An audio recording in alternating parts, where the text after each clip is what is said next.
I'm excited for this one. Can you tell how giddy I am right now? This is gonna be a fun video, okay? If you could watch only one Tekking 101 video this month, make it this one. Alright, so I love doing the what if scenarios. It's basically just an excuse to let my headcanon run crazy for like 30 to 40 minutes, but still it's a lot of fun, you know. What if Ace were to survive the war? What if the time skip never happened? All the little, you know, branches of the timeline that snake off and all the different ways you could take it. But this one in particular is going to be so much fun because it involves Vivi, a very likable character, and somebody that if you were watching early One Piece, you got to know of as pretty much a member of the crew. I was genuinely kind of heartbroken when Vivi decided to stay behind at Alabasta because her dynamic with the crew worked so well, and it was weird because she was there and, you know, for like 3 arcs, and then she just left after that. And then you get Robin, which, okay, of course, kawaii, that helped the wounds heal a little faster, but, you know, there have been fan fictions written about this ever since it first happened well over a decade ago, like what would happen if Vivi stayed on the crew, and these fan fictions continue today because as the story continues, it's like, what if Vivi made it to Thriller Bark? What would happen to Vivi on Thriller Bark? What would happen to Vivi after the time skip at Fishman Island? What would happen if Vivi was at Wano right now, and how would that change the dynamic of the arc and everything? So these continue today, and they're really good. I threw around this idea for a while. Last night, when I was doing a stream, a fan by the name of Connell commented, like, hey, you should do a video on what if Vivi stayed, and I'm like, you know what? I think it's finally time for me to do this. And, you know, like, there's so many different things to talk about, like, what kind of weapons would Vivi use? You know, because obviously she wouldn't stay with the peacock slashers the entire way. Would she get a devil fruit at some point? What kind of devil fruit? Would she learn hockey? How would it change the crew's dynamic with her being there? What position on the crew would she have permanently? How would her you know, character development, you know, evolve throughout the story as all the other characters had? What would her dynamic be with the future crew members like Robin and Frankie and Brooke and Jinbei? So a lot of stuff to talk about and unpack here. I don't even know if I'm gonna be able to get to all of it in this video, but let's get right to it. All right, so this right here is a scene that I'm sure all One Piece fans still shed a tear at. This is the fateful goodbye where Vivi and Karu are standing on the shores of Alabasta, and she's on the speakerphone and she's simultaneously addressing her people back in the capital while addressing her friends, and like, I would love to go with you, but I need to stay here, and the time I've spent with you was so much fun, and even though we're saying goodbye now, we're not saying goodbye forever, because right here we are there we go, we are true friends bounded by this X for the rest of time, you know. And it's such a cool scene, and you know what, I think Vivi made the right decision to stay at her country because she cares very much for her citizens. She just spent years working undercover away from her homeland in Baroque Works trying to figure out who the guy was that was stealing all the water. It was Crocodile, and this bastard right here, I mean, Crocodile's a cool character, but he ruined towns. He like completely wiped Yuba off the map with sandstorms. He stole all the water. He incited a civil war, which was not bloodless, by the way. There are a lot of people that are still dead and buried in the sands of Alabasta because of what Crocodile did. And despite all of this, he set himself up as the benefactor. He set himself up as the hero of the country rather than the villain. So yeah, after all of that crap, the trauma that the citizens of Alabasta incurred, I understand why Vivi would feel very much indebted to stay there and help the rehabilitation of her land. Not just the actual rehabilitation, like building Yuba back up, but also gaining back the trust of the citizens. Okay, so she was a very integral pillar for that, so I think she definitely made the right decision. But let's say in this alternate universe, she decided to go with the Straw Hats, because she did. She really did want to go with them, but it was more of a case of just like, hey, my personal feelings versus, you know, what I need to do for my country. She's like, I'm gonna shelve my personal desires not to be selfish, and I'm gonna help out the country. That's more what it was about. But hey, you know what? I think her father and Pell and Shaka and even the citizens would be understanding if she came out and explained to them the actual situation. If she explained to them that I traveled with the Straw Hats for only a short time, but I viewed them like family. And it was, make no mistake, it was because of the Straw Hats that we were able to defeat Crocodile, because no one else would have been capable of doing it. Alright, there were so many people that put down their lives in this battle. Pell sacrificed himself to carry a bomb away. He's okay now, though, so don't worry about that. Pell's in the background like, yep, princess, I know, I'm here to help. You know, like, I still don't know how I survived that, princess, but thanks for mentioning me. That was really cool. But anyway, she goes on to say, like, it was because of the Straw Hats. They really helped us. So I really want to continue my journey with them, and I promise you that I will return someday. You know, because it's not like going with the Straw Hats, you know, she's gone forever and she's never coming back, unless she dies, but I don't think that's where you have to worry about that, right? But it's like, you know, I'm gonna go and journey with them for a little while, and then I'll come back here, okay?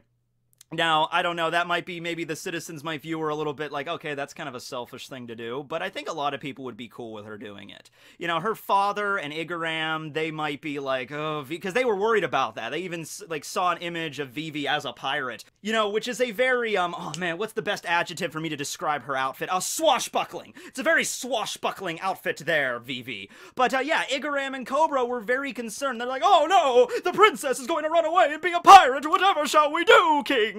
And at the end of the day, I don't think they really wanted her to go, but they're like, well, I mean, she's growing up and she can make her own decisions, and she kind of helped us out. I mean, if we're being honest here, the Straw Hats were the ones that saved the entire country. So if Vivi wants to make the decision to stay with the people that helped liberate our country from a cruel dictator that was attempting to find a super weapon, I think we should probably let her do it. I mean, we really can't stop her, right?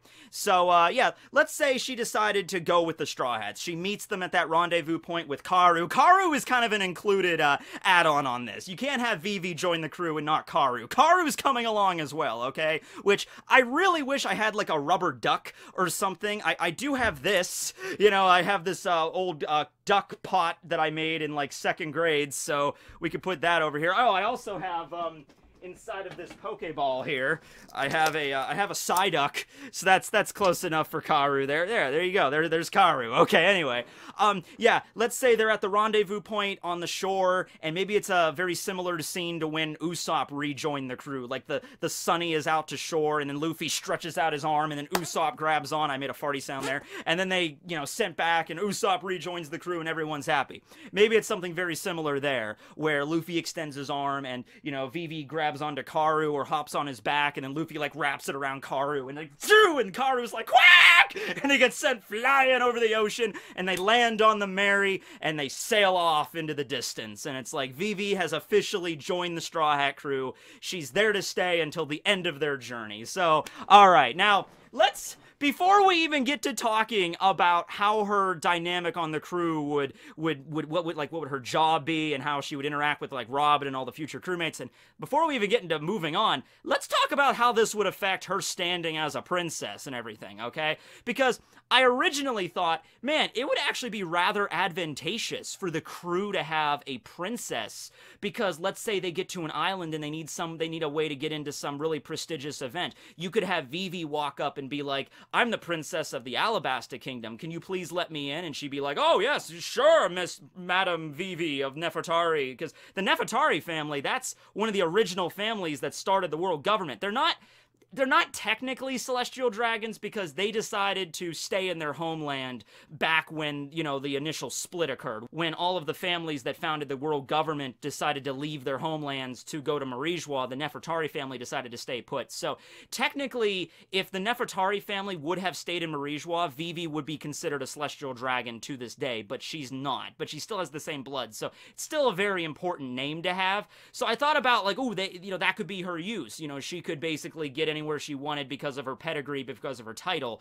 But then you start to things like, yeah, but if Vivi stays with the Straw Hat crew for an extended period of time, unless she wore a disguise or something, eventually the world government is going to get wise to the fact that she's a pirate now. And at that point, they're going to start printing wanted posters of Vivi all over the place. By the way, fun fact, Vivi is the only one to have an eye catcher in the One Piece anime. It has a wanted poster of her, even though she doesn't actually have one. So right there, you know, like, yeah, her status on board the crew was a lot more, it seemed more solid than all the other members that have just, like, traveled with the crew. You know, like Kinemon and the other samurai, they've traveled with the crew for a little while, but Vivi was somebody special, you know what I mean?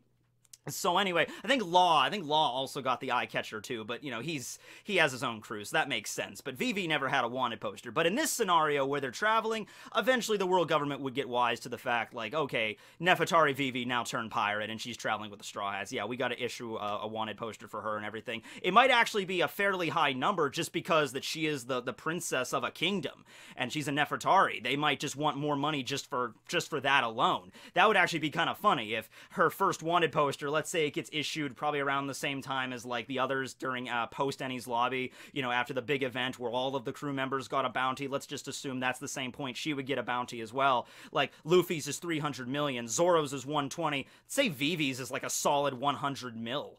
And everyone's like, whoa, how did you get such a high bounty? And be like, well, it's because I'm a Nefertari and people would go crazy to get a hold of me, especially the world government, you know? So that would be kind of interesting. But yeah, if she had that status as a pirate, I can even think that her epithet, like what her name on the wanted poster would be, you know, like Blackleg Sanji, you know, Pirate Hunter Zoro. I like to think her epithet on her wanted poster would be the Pirate Princess Nefertari Vivi, like 100 million or something like that. I like to think that's what her epithet would be.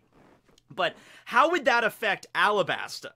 Because the world government, they're allied with Alabasta. You know, they're not, you know, the Nefertari family didn't go to join the Celestial Dragons, but they're still connected, right? So how would that go? The world government, like, they send Cypher Pole over to the Alabasta Kingdom to confront Cobra and be like, your daughter joined the Straw Hat crew. And they just had this huge event at Enies Lobby. Like, they would have maybe let it slide for a little while, but when they got to Enies Lobby and they burned the flag down and they confronted the world government directly and the entire island got bombed to shit, I think at that point, when they issued the wanted posters, you know, that's when Cypher Pole shows up at Cobra's front door and be like, so we gotta talk about your daughter. You should maybe rein her in a little bit more, considering all the crap she's been pulling with the Straw Hats, okay? I don't know how that would go. If Cobra would have to disavow or, like, disown his own daughter, maybe that would be, like, something the Cypher Pole would ask of him, the world government. Be like, okay, Cobra, tell you what. We'll let you keep your country allied with the world government. We'll let you attend Reverie and all that crap. But on one condition, you have to disown your daughter. You have to come out and make a speech that you do not approve of your daughter's actions, being on the Straw Hat crew, being a pirate, and you completely cut all ties from her. You sever the Nefertari name from her. You sever any inheritance or any power that she has as the princess. And if she ever were to come back to this land, you would have to arrest her, or rather, you would turn her over to us. That's the only way we're going to let you get out of this. Any other way, and we're going to have to disconnect everything from Alabasta, and you will now be like a sovereign land, and you're not going to be protected by the world government anymore. In fact, you might even be our enemy. Now, Cobra is not a bad father. So he would probably just tell, like tell directly to see, even if it was like CP Aegis Zero, he would tell them directly. I'm like, I'm not doing that. She's my daughter, and the Straw Hats saved this land, which you guys covered up, by the way, so thanks for that. I know giving this up might, you know, plunge the country into some serious dark times that the world government's going to come after us, but let you be known, we're not going to abandon our princess. She's always going to be our princess. She's always going to be my daughter, and if you want to start shit, well, we have an army. And, you know, wouldn't it be funny if Cobra kind of, like, hinted that he had Pluton? That would be cool, because I don't even know if the world government knows where Pluton is. In fact, they don't. That was the whole reason they went to Water 7 to try to get the blueprints from Frankie. They don't know where it is. Now, correct me if I'm wrong on this, but that poneglyph that Robin read off on in the tomb really did explain where Pluton was. Did Cobra know the location of it, or did he just know it was written on the poneglyph? Because after Robin told Crocodile the falsehood that, oh, it was just history, Cobra did clarify, no, that the location of Pluton is definitely on that poneglyph. Does that imply that Cobra knows where it is exactly, or he just knows it's written on there? Because Cobra obviously can't read the poneglyph language, but maybe someone told him, oh yeah, the location is definitely written on there. I don't know exactly. But even if Cobra doesn't know where it is, he could still bluff. He could be like, you know, you could try to attack this land for defying you, but just to keep in mind, we have the location of Pluton. Why do you think Crocodile wanted to come here? CP Aegis Zero would be like, oh shit, that's right, Crocodile did. Yeah, he wanted Pluton, and he almost got it. He almost got it, but Luffy showed up and beat the crap out of him, but I still know where it is. So it would probably be best of you to just kind of hang back a little bit. Now, you could also say that would open up a lot more problems, because then maybe the world government would attack full force to try to get the information out of Cobra. But still, I think that would be a large deterrent factor. It'd be like, okay, somewhere in that desert kingdom, they have access to a giant, like, island-destroying super battleship. Probably should be careful. Even if he's bluffing, we gotta be careful, because even if one country gets their hands on that. So yeah, I just wanted to talk about that, like the political issue from a princess running away from home and joining a pirate crew, how that would affect her homeland and the world government and everything. So I think the world government would give Cobra that kind of ultimatum, but at the end of the day, Cobra would be like, I'm not giving up my daughter. You could disconnect, and maybe they would. Maybe like, you're not part of the world government anymore, you can't attend the reveries, you're your own just sovereign nation, that if you get invaded, don't come crying to us. And be like, okay, we can handle ourselves. I think the Alabasta country could really handle themselves. I mean, they have a pretty big army, and now they have, if they have the rebellion, you know, Koza's rebellion army now working with the palace. I mean, they're forced to be reckoned with, you know. Pell survived a nuclear explosion. I think they'll be okay, you know, unless a crocodile and everything was a problem there. But aside from that, I think they'll be okay for the most part, of just any random invading army. Okay, so now the adventure of Vivi going with the crew. So Robin is still going to join the crew in this scenario. It's not like Robin's not going to be there. So we're getting like 3 new crewmates at once. We're getting Vivi, Karu, and Robin all at the same time. In fact, I could see this, you know, Vivi and Karu are having fun, they're partying with the crew on the Going Merry, they're sailing away from Alabasta, they're like, yay, Vivi is now the 7th member of the crew, and she would be the 7th, because she was there before Robin even stepped foot on the ship, so it's like, you were the tentative member, but now you're the 7th member properly. I'm not really sure where Karu would put in there, if they would make Karu the 8th member, because in the Viva Ricard data book anyway, you know, Karu was classified just as Vivi's pet. Like, Karu is like 7B, you know, like the subset of Vivi. I don't know. But if that's the case, you know, Vivi would be 7, and then Robin would probably be 8. Okay, and then while in the middle of partying and having fun, Robin is still there. She just snuck aboard just reading, and then that's when everyone notices her, and Vivi's like, Mrs. All Sunday! And I was like, oh my god, everyone, like, they, you know, they're wary of her at first. But then Robin explains to everybody what happened, and then Luffy explains that, oh, that's right, you know, I guess I am indebted to you in a strange, weird way. You know, and Robin did end up saving Luffy, of course, so I think it would have went the same basic way, but Vivi would be very distrusting of Robin for a long time. Because remember how the original dynamic was, all of the crew were kind of suspicious of her at first, and then with, like, just a few clever words, Robin was able to turn them all to her side. You know, of course, Sanji was instantly swooning over her. Then you have Nami that was kind of dubious, but then all Robin had to do there was just offer Nami some freaking jewels she stole from Crocodile. Nami's like, I love you, sister! We should hang out sometime! But I think it was Zoro, and in this version it would be Vivi that would have been the ones that are like, we do not trust you as far as we could kick you. Alright, so we're keeping our eyes on you. It would be Zoro and Vivi. Now, eventually, once you get to the point with Enies Lobby and the past of Robin is revealed and why she did what she did and everything at the Tower of Law, and like, I want to live. If Vivi would have been there to help rescue Robin, I think that would have been the same point, like Zoro, like, alright, any doubts we had about her lingering, of her, like, trying to sabotage the crew or a spy for somebody else, all of that is wiped away, and we trust Robin now. But at first, you know, she would be very distrusting of her. Okay. So, moving on to the next arc, right after Alabasta, we have the Jaya arc, and more importantly, Skypiea. I feel like Vivi would be right at home in the Skypiea arc, because the overarching theme of it is you have a dictator, Eneru in this case, taking it one step further, not just being a king, or he's claiming to be a god, and he's oppressing all of the people, and he's listening to everything they say with his mantra, and then you have the Shandorians that are basically the rebellion trying to fight back against the theft of their ancestral homeland. I think Vivi would really resonate with the Shandorians in particular. So I came up with a scenario where, let's say, arriving at the Sky Islands, the Straw Hats get separated. Where, let's say, it's like Vivi, and I thought Chopper for some reason, like Vivi and Chopper get separated from the crew and they end up in the Shandorian camp. And then you have the other Straw Hats mingling with the Skypeans, and then you have the group that goes to, like, Upper Yard and gets to, you know, encounter God and his priests and all all that stuff. I thought that would be really cool, because that way you could maybe learn a little bit more about the Shandorian culture, like Vivi and Chopper, or maybe another crewmate, like maybe Sanji or somebody are there, and they're learning more about the Shandorians, and, you know, Vivi's like, oh my god, this is exactly what happened in my homeland. This is happening up here as well. I can imagine, like, wow, even all the way up here in the sky, a place that seemed like a dreamland, you're still basically suffering the same way that my people were suffering. You know, you have a cruel dictator that's claiming to be a god, that's, you know, oppressing everybody up here and stole your homeland for his own devices. This is horrible. So I could see honestly, like, Vivi decking herself out in, like, Shandorian battle gear. That looks cool, right? The Shandorians had, like, blazing fire swords and, like, all of the different tech, like the milky skates and everything, and they had burn bazookas. I'm imagining that. Basically, like, Conus. Conus was like the, you know, she was the quiet, unassuming blonde girl up there in the Skypians, but then she busted out the giant bazooka later on in the arc. Kind of the same thing with Vivi, except she gets, like, the war paint and everything on, and, like, these are the traditional Shandorian battle garbs, and she teams up with, I think it was Loki was the other, like, with the female member of the Shandorians, and she gets like, this is a burn blade. I'm like, okay, because you gotta upgrade that Peacock Slasher at some point, girl. You know, the Peacock Slasher is Vivi's main weapon.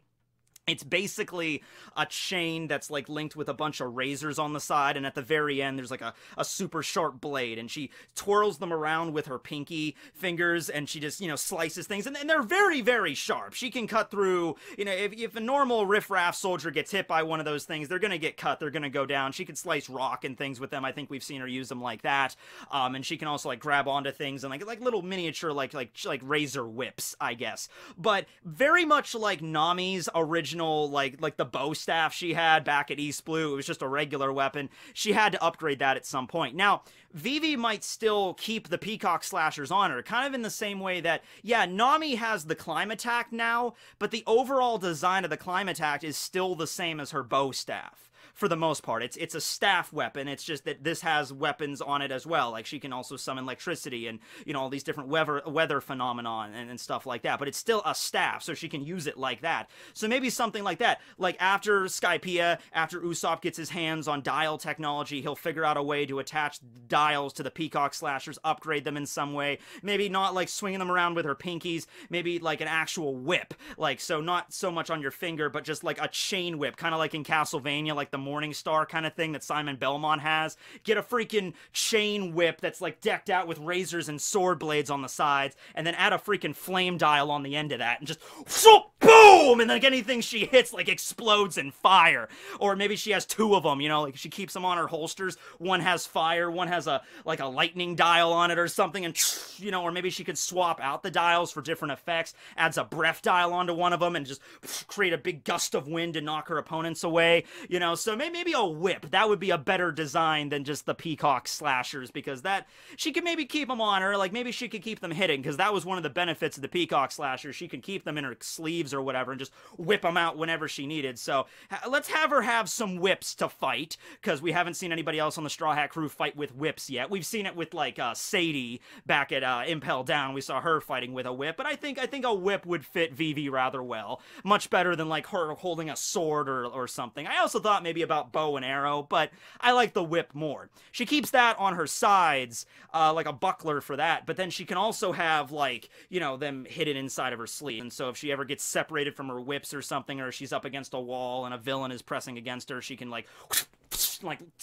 snake the Peacock Slasher around his neck and throw him to the ground or something like that, okay? And Usopp and Frankie, I'm sure, could upgrade that with much more durable metal so it doesn't get chipped or broken, right? So, but she was very adept with those things. She was able to slice off Crocodile's head right in front of her, and so they're you know, very quick, very easily concealed weapons, but she needs to get something else. So I think, yeah, the dial technology, same way Usopp upgraded the climb attack, same way he upgraded his own Kabuto with the dials, he would do the same thing for Vivi. But okay, after their adventure at Skypiea and landing back on the Blue Sea, we of course have the Davy backfight arc, but nobody cares about that. So let's skip on to Water 7 in Enies Lobby, which is a lot cooler. So here, I wanted to think about, like, okay, which member of the CP9 would Vivi fight against? Because this is a situation where it's like, okay, all the Straw Hats are joining together, they invade the Tower of Law, and they have to run through trying to find the keys to Robin's handcuffs and everything. There is no excuse for Vivi not to get involved in a fight here, okay? She has to fight during Enies Lobby, okay? She can't just be like, oh, she helps out with the Galila foreman fighting through the courthouse. No, she's a Straw Hat. She's gonna have to fight the main villains of the arc. That's just how it's gonna have to go. So I'm going through all of the different fights, and you know, I'm thinking, okay, you know what? I actually figured out a way this could work, because a lot of these battles, like the battle between Fukuro and Franky, that was really important for Franky to do that by himself, because, you know, we got to see all the things Franky could do. Obviously, she can't help fight against Rob Lucci or Kaku or Jabra, because they're really, really strong. But I actually figured out a way this could make sense, okay? So, remember Blueno? Remember Blueno was the guy that got, like, took out by Luffy's Gear 2nd before they even invaded the Tower of Law? He was one of the first CP9 members to get dropped next to Nero, but no one cares about Nero. I even thought about, well, maybe they could bring Nero back and Vivi could fight against Nero. I'm like, oh, no, don't. Vivi is higher tier than Nero, for God's sake. So I'm like, yeah, just leave Nero unconscious. No one cares about Nero. But here's the thing. Maybe it could be a thing where, you know, the fight has begun a little bit. Let's say the Straw Hats are in the Tower of Law, and they're running around, and they're trying to find all the different CP9 members and all that stuff. And in the intermediate time, Blueno manages to recover, because he's on the rooftop, and he manages to get up, because his Tech Eye was really strong, okay? He had that Tech Eye, go! ability, and Luffy jet bazookaed him, and that, like, he almost withstood it, but then he knocked out. I don't think he would have been knocked out for very long. You know, maybe just like a couple, like maybe like 10, 20 minutes, he was knocked out by Luffy's attack, because his Tech Eye was pretty durable. And Blueno did manage to regain consciousness, because guess what? Blueno was the guy that saved all the other CP9 members during the Buster Call. He opened up his air door, gathered up all of their life, because they were all unconscious at this point, threw them into his air door dimension, whatever that thing was, and then after the Buster Call, they emerged, and they were able to escape the island. So Blueno managed to regain consciousness at some point and figure out the plan on how to save everybody before the Buster Call even happened. So he wasn't unconscious that long. So what if in this version Blueno regains consciousness? He looks over at the Tower of Law. At this point, the fights have already begun, so he sees half the tower is cut in half because of Kaku. And Blueno is like, oh, man, a kid freaking punches hard.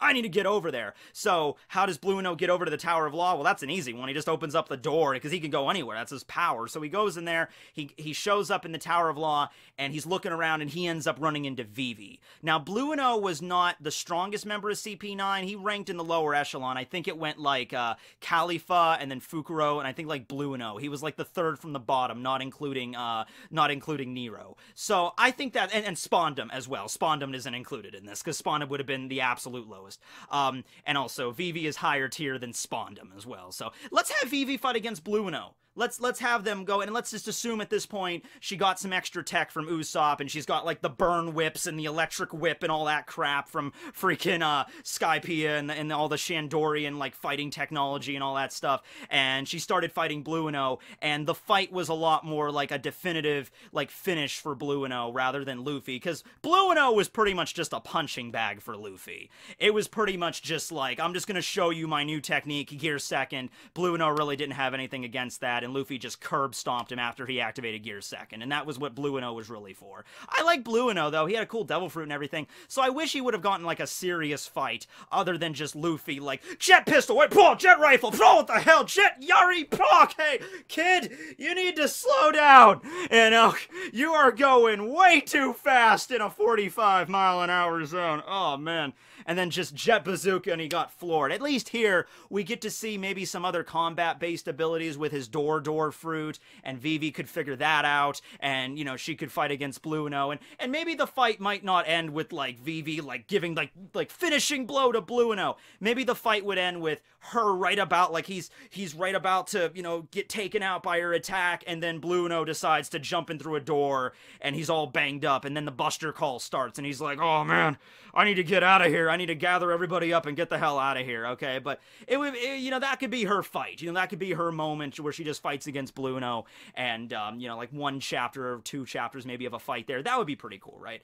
Okay, so at this point, though, Franky also joins up with the Straw Hats, so Franky in this continuity would be the 9th member, and then, you know, okay, so what would Vivi and Franky's dynamic be? How would they get along, you know? Well, you have to also keep in mind, Vivi and Franky, they have the same hair color, so obviously they would get along. That's at least something to talk about, right?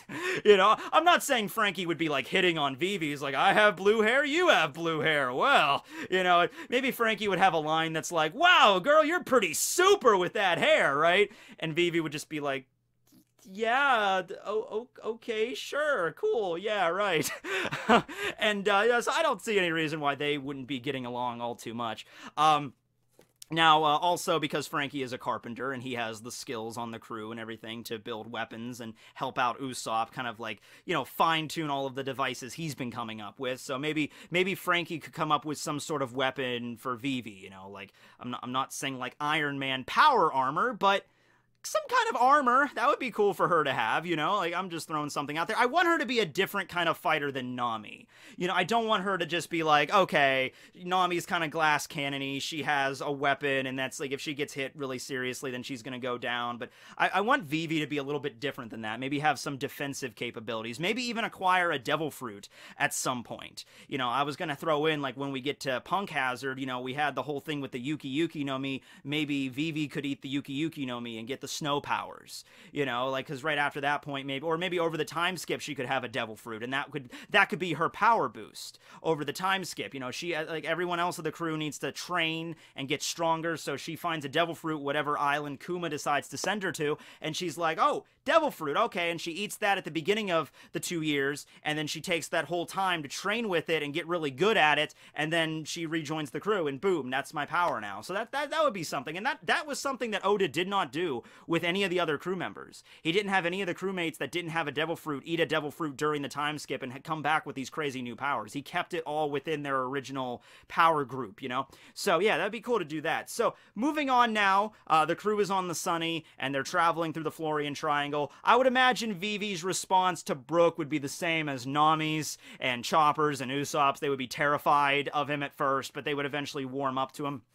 While picturing this scenario, I really wanted Vivi kind of to be like part of that same group where it was like Robin and Franky that met Brook when they were fighting Talaran. I just pictured Vivi being part of that group. I pictured Vivi listening to Brook's backstory along with them, you know, adding an extra person to hear about it. And then later on, I envisioned her fighting against Hogback and Sindri along with Robin and Chopper. Okay, because that was a really good fight, but then you also had like the other general zombies there. I just thought it would be more even because it was like Sindri, and then you had Zoro's general zombie and the penguin zombie that was Sanji's. It was like 3-on-2 in that fight. Hogback really didn't fight because he's not a fighter, but it would be more maybe balanced to have Vivi, Robin, Chopper fight against those three on Thriller Bark. That would be much better there. By the time you get to the fight with Oars, maybe she could bust out like her new weapon Franky created for her or something that she could use to fight against Oars. I'm not sure exactly what that would be. That's the tricky thing. Is like, okay, like, it's cool to have dials because Usopp has basically the same kind of dials that he used to make the Climate Act and everything. So dials are like fire power, electric power, all that kind of crap, right? I mean, then again, you could always introduce like another dial. You know, like, oh yeah, there was a dial that really didn't get to be shown too often during the adventure at Sky Island, but it exists most certainly. And here, you can, like, the ice dial or something. I don't know. I'm just throwing out possibilities there to fight against Oars with, right? So we get to Sabaody at this point. You know, Brook joins the crew. Technically, Brook is number 10 in this timeline, so Brook joins the crew. He's the 10th member. No more after Brook. All right? Luffy's like, later on in Fishman Island, you know, Luffy's like, wow, Jinbei, I would really like to ask you to join my crew, but we already have 10 members. No, Luffy would still ask Jinbei. I don't think Luffy would be just so dedicated on 10 that he'd be like, Jinbei, you were a great guy and all, but we're filled to capacity. Well, don't call us, we'll call you if we have an opening, right? Oh, I also wanted to talk about Vivi's position, like what she would actually be doing on the crew at this point. That's what the whole clipboard was for. So you can make the joke that's like, oh, well, she would be the crew's princess. You know, you can make that kind of joke. But, you know, what would she actually be doing? Well, I looked in all the different positions that were, like, you know, historically on a pirate crew, like what the pirate crews would have, you know, positions for. So let's go down the list here, okay? Because there are a few that have yet to be filled. We have the captain. Okay, I'm pretty sure that's already taken care of. Navigator, that's Nami. Quartermaster, okay, here's the thing. In One Piece, it really does seem like the Navigator and the Quartermaster are both Nami. Like, she combines both of those jobs. She's the Navigator, like, figuring out where to go.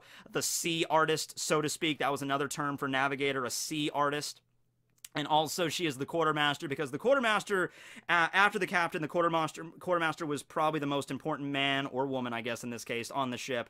They were in charge of seeing that the captain's orders were carried out and handled, like, the day-to-day operations. That's Nami. So maybe you could have Vivi actually take over as the proper quartermaster. Like, Nami could focus entirely on being a navigator, and Vivi, like, they would split the work. So now Vivi is the quartermaster that can actually direct people on a day-to-day operations on what to do on the ship, keep everybody moving, while Nami could focus on her actual job of navigating and drawing maps and everything instead of basically balancing two jobs at once.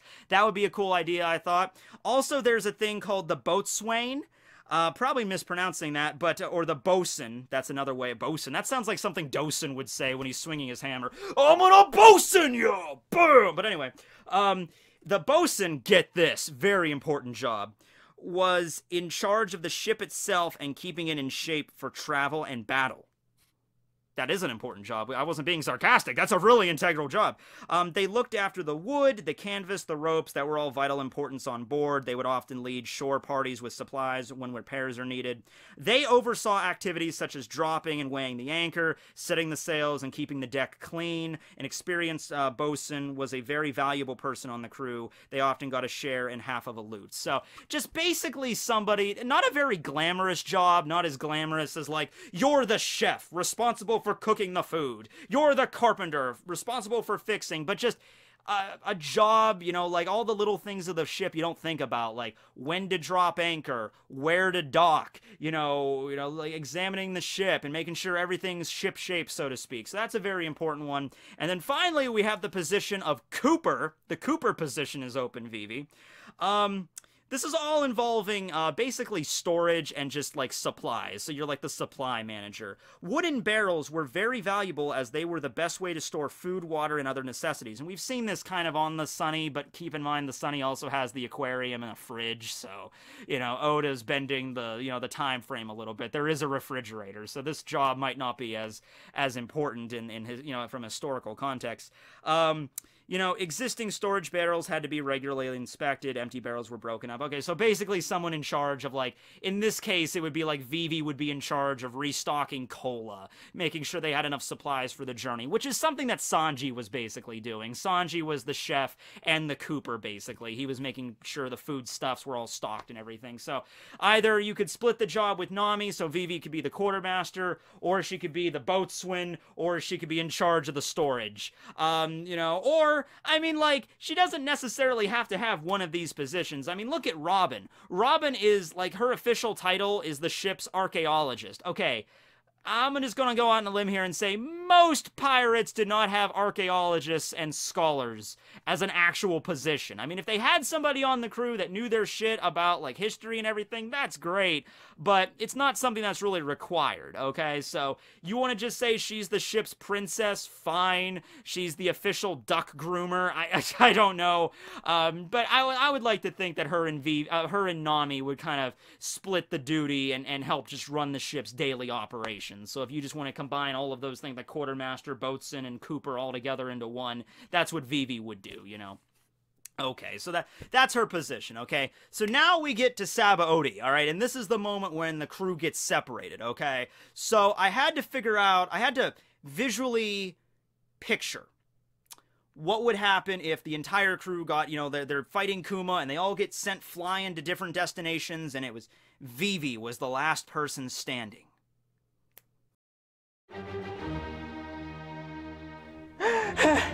Kuma, you bastard!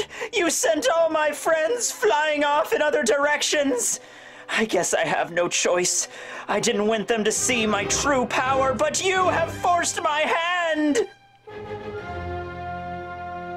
Super Saiyan VV power activate! Ah!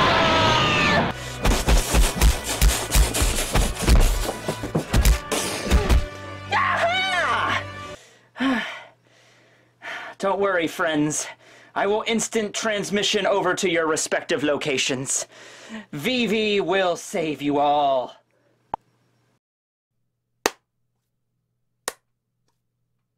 That's right. I think Oda is a smart enough writer to reveal halfway through the story, Vivi was a freaking Super Saiyan. Yup. I know it might be kind of jumping the shark a little bit, but Jinbei was about to be revealed anyway, so it doesn't matter. But yeah, halfway through the story, Oda reveals freaking Vivi has the powers of the Saiyan race. So, no, of course not. That was just funny. But yeah, where would Vivi get sent? That was the question. See, Vivi, I could see her maybe getting sent to another Sky Island. See, the thing is with the separation, you know, Nami was the only person that got sent to a Sky Island. I'm always interested in the sky, because we only got that one story arc focused on it, and then we had Weatheria, and then beyond Weatheria, what other Sky Islands have we seen? We saw a balloon terminal in Arouge, but that was like an abandoned Sky Island. You know, I want to see more of the Sky Islands. So it would have been cool if Vivi got sent to an actual Sky Island, you know, in the White Sea, and then she, you know, met some people up there. Maybe she found a devil fruit up there, maybe a really rare devil fruit, a devil fruit that was up in the sky for hundreds of years, and so it wasn't cataloged anywhere. It was a completely new power that only she would get. I don't want it to be something overpowered. I mean, I talked about the Yuki no Mi, but I don't know about her getting like a Logia, but her getting a Paramecia, that would be pretty cool. A zone I thought about would be neat, because if she had a zone, she could turn into an animal, and then maybe like her and Karu could have like a back and forth at that point, because they could both turn into animals. Maybe she could turn into like Pell turned into a falcon, maybe she could turn into an eagle or a hawk or something. That would be really cool. We already saw that in the One Piece Mugiwara chase. There was a dog that could transform into the falcon, but you'd still have an eagle. Or what was he, an eagle? I think he could turn into an eagle. So Egan and Falcon are taken care of. So Hawk! Vivi turns into a badass hawk! Okay? We're also just maybe going to assume that Karu got sent flying with Vivi. I'm trying to fit Karu into all of this too, but he's a duck. You know, it would be cool because Karu can run really fast and he can fly. He can like flutter his wings a little bit, and so they could fly over like a deep crevice or something. Like really, she can't really get up there, but she can like levitate a little bit with Karu, and he's really fast. Maybe you can deck Karu out with some weapons at some point, you know, like add some Gatling guns to his wings or some shit. I don't know. It's the Gatling duck coming after us. I don't know. But yeah, I would really like her to train for the 2 years on a Sky Island, but a very different Sky Island than what Nami got sent to. So not exactly, you know, the weather science and all that stuff, but like another place.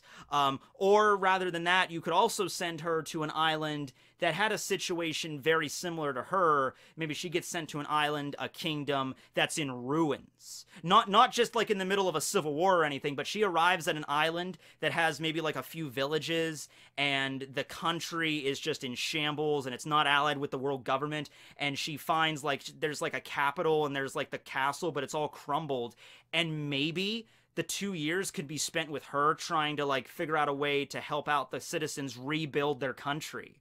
That would be really poetic. That would be really cool. If it's like the battle's already finished and we lost the war and now we're just a bunch of villages and peasants scattered all over just trying our best. Like we're warring with all the other tribes basically, because there's all the order, all the government's structure got destroyed, and now it's just anarchy here on this island, and maybe it's up to Vivi because of what she knows about running a country and you know, being royalty and everything. She could be the unifying factor to help all these different, basically like the little like there was an arc in Kingdom where Oki kicked Shin off of a cliff and tried to have him unite all of these like tribes together into one force. So maybe something like that, where Vivi has to be a little bit more like tactical, you know, like Age of Empires kind of shit, where she has to be like, all right, I'm in this one village and I need to, you know, increase relations with this other village, and then eventually we can work together and we can build the castle back up and we can get an actual government and a stable place. And the final goal would be like at the end of this whole thing, the country managed to get back into the world government or something like that, you know.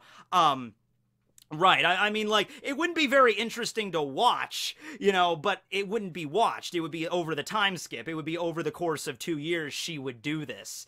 And then by the end of it, she would train and she would get stronger throughout of it and maybe has a devil fruit at some point. And then she would have a lot more knowledge on the inner workings of a country, which would help maybe for infiltration and espionage later. I mean, that's kind of Robin's thing, but hey, no one said you can have two Robins on a crew. I'd be fine with two Robins on a crew, right?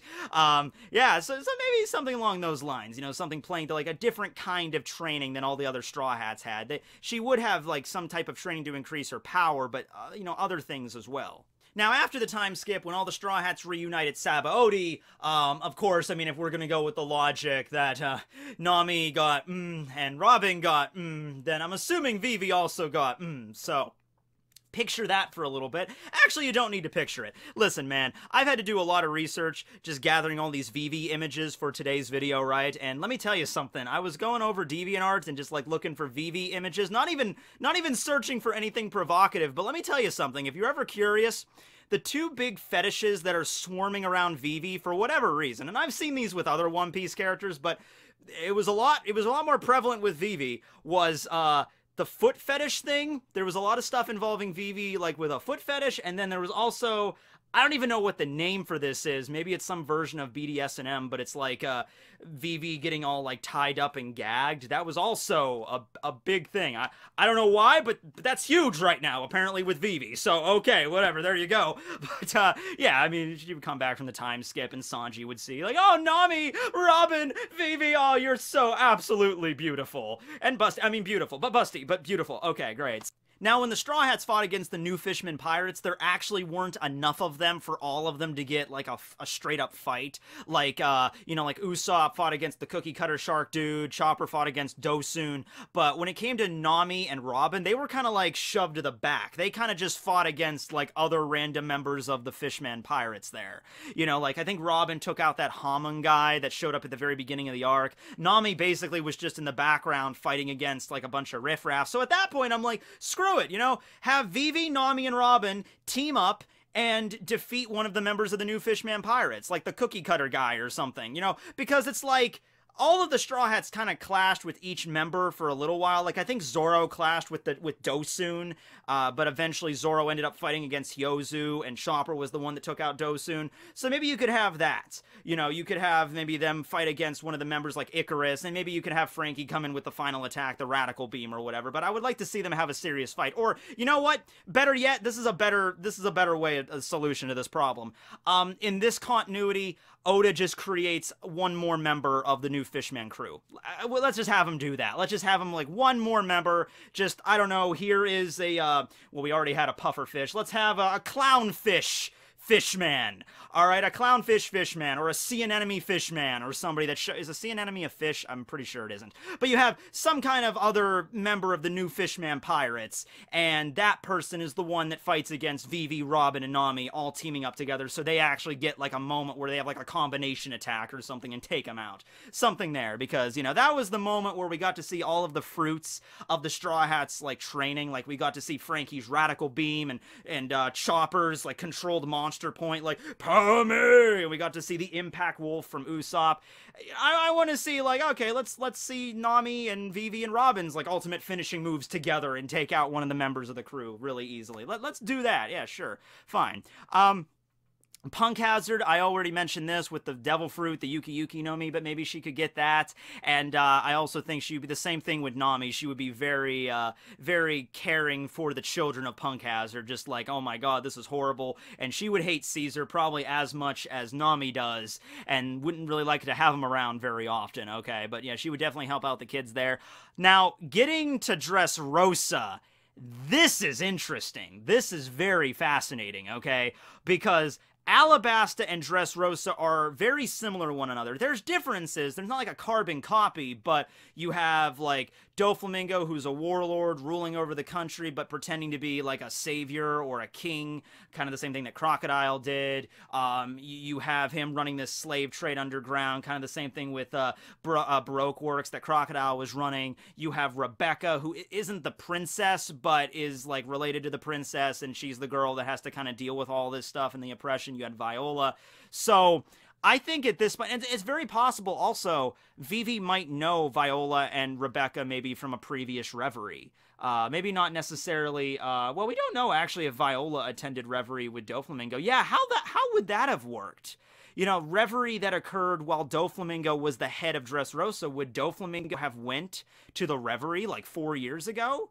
Or would they have not have invited him? He's still the king, technically. You know, he's the king of Dressrosa, so I'm actually interested in how that would have worked now, right? So maybe Viola and Doflamingo would have went to Reverie and then got to see what's going on. I don't know how that would have worked. But anyway, yeah, that would resonate with Vivi more than any other member of the crew, more than what it would at Skypiea or anything else she would have encountered, because this is like, holy crap, this is the same thing that happened to me, basically.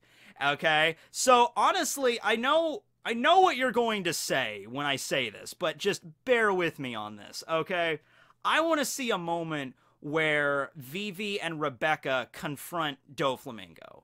Now, obviously, they wouldn't be able to defeat him. That's just not going to happen. But I would like to see a confrontation moment, or at least Vivi, like, just, you know, shouts out freaking Doflamingo. Like, this is the same shit that happened to freaking Alabasta.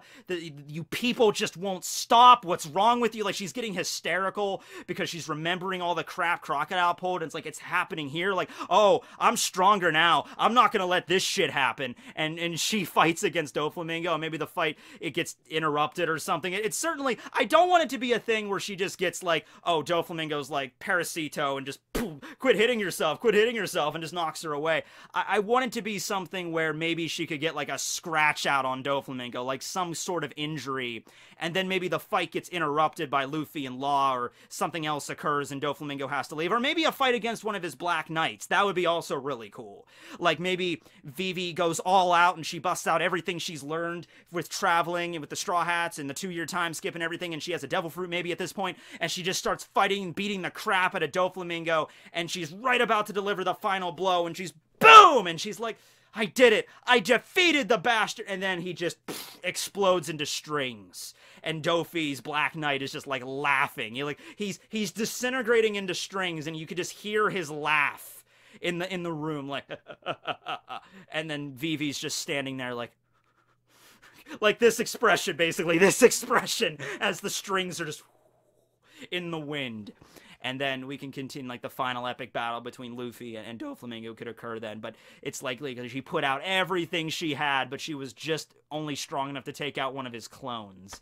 But still, the message of the scene at that point, that would be way more important than the actual fight, you know? Like, because there needs to be, like, something brought up there. Maybe Vivi and Rebecca could sit down, and Rebecca could be like, there's that moment where Rebecca was in the Coliseum, and she was crying to Luffy, and Luffy had to give her some words of wisdom.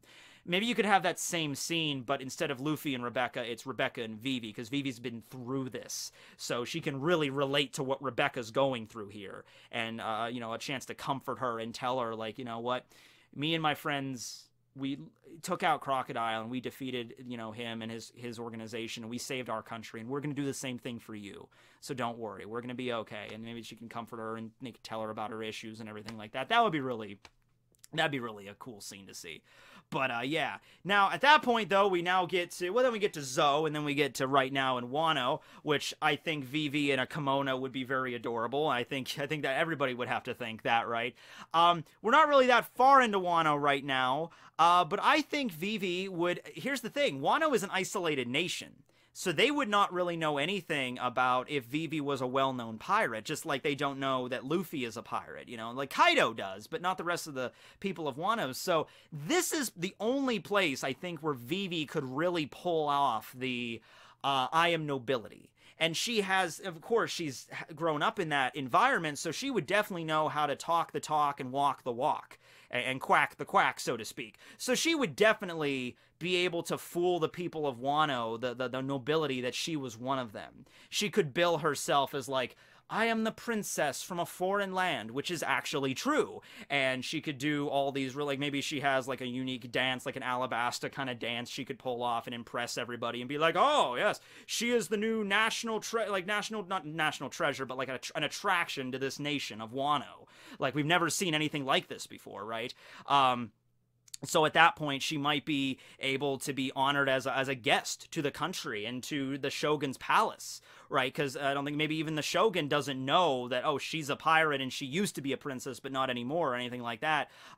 You know, she has all the skills to pass herself off as a true member of nobility. So that would be really cool. She can maybe find an easier way to get into the palace than even Robin could, you know, because Robin had to train to be a geisha. In the case with Vivi, she would basically just have to dress really nice and prove to everybody that she was a princess and nobility, and show them some like dance moves from a foreign land, and maybe they would be like, oh, just enraptured with her, like, oh, you need to go see the shogun and show him this act of yours, you know, or the desert princess from a foreign land or something. That would be really cool. That would be neat. So yeah, I think that would work for Wano because it's so isolated. But anyway, that's just, I think like there's still stuff I can go through here with this, but I had a lot of fun coming up with all the different ideas for this, and I'm looking forward to, you know, reading your comments down below on what kind of devil fruits that she would have if she were to get one. Oh, in terms of Haki, I forgot to talk about that. Here's the interesting thing about Haki.